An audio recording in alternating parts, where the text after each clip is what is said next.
1862 সালে বাংলাদেশে প্রথম রেল লাইন আসে। তখন কিন্তু ব্রিটিশ শাসন ছিল। যেহেতু ব্রিটিশ শাসন ছিল, তখন বাংলাদেশ নামে কোনো দেশের অস্তিত্ব ছিল না।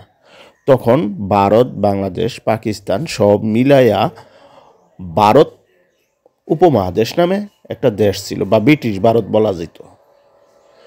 তো তারপরেও মানচিত্রের দিকে যদি তাকান, তাহলে মানচিত্রের মধ্যে, বাংলাদেশের মানচিত্রের মধ্যে রেল লাইন আসছে 1862 সালে। সেই থেকে এর বিস্তৃতি আস্তে আস্তে বাড়তে থাকে।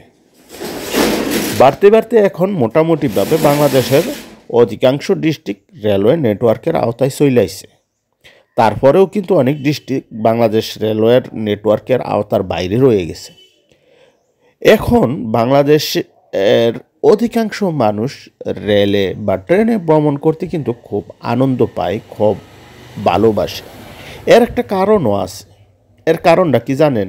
এর কারণ হইল, ট্রেনে দূর দূরান্তে যদি আপনি যাইতে চান, তাহলে ট্রেন দিয়ে যাইতে গেলে আপনার যেমন শারীরিকভাবে কোনো রকম মানে অস্তিত্ব ফিল করেন না, বা কোনো প্রকার খারাপ লাগে না, ঠিক তেমনিভাবে যাওয়াও যায় অল্প সময়ের মধ্যে।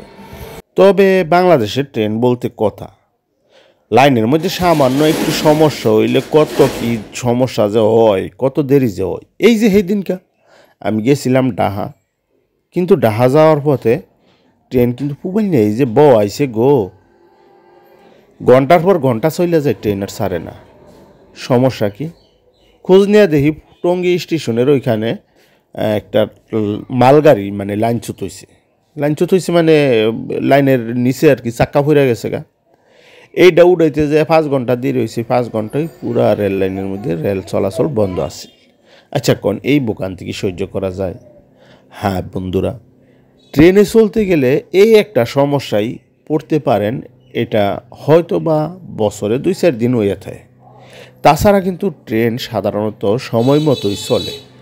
ট্রেন যদি সময় মতো চলে, তাইলে কিন্তু আমগো মানে ট্রেন যাত্রাটা অত্যন্ত আনন্দদায়ক এবং খুব সহজেই এক স্থান থেকে অন্য স্থানে আমরা যাইতে পারি।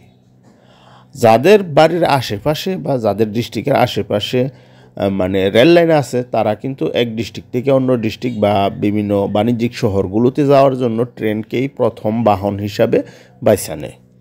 আমিও কিন্তু তাই করি।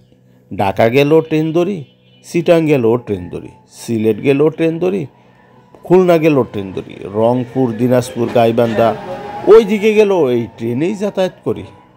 আপনি কার কার পছন্দের মানে যানবাহন হইল ট্রেন, এটা অবশ্যই একটু কমেন্ট করে জানাই দিবেন। আর এটা কিন্তু অনেকে আবার জানেন না, ট্রেনে যাত্রা শুরু করতে আপনারা কিন্তু ট্রেনের টিকিট কাইটে তারপরে ট্রেনে উঠতে হবে। টিকিট ছাড়া কোনো যাত্রী যদি ট্রেনে উঠে, তাইলে জানেন কি হয়? যেই জায়গা থেকে আপনি যেই ট্রেনটাতে উঠছেন, এই ট্রেনটা জানতে ছাইরাইছে, ওইখান থেকে আপনার গন্তব্য পর্যন্ত মানে ভাড়া জরিমানা সহ আদায় করা হয়। সুতরাং ট্রেনের যাত্রীকে সবাই একটু হুঁশিয়ার করে দেয়, যারা কিনা নতুন ট্রেনে উঠতে চান তারা অবশ্যই কিন্তু টিকিট কাইটে ট্রেনে উঠবেন। সবাই ভালো থাকবেন।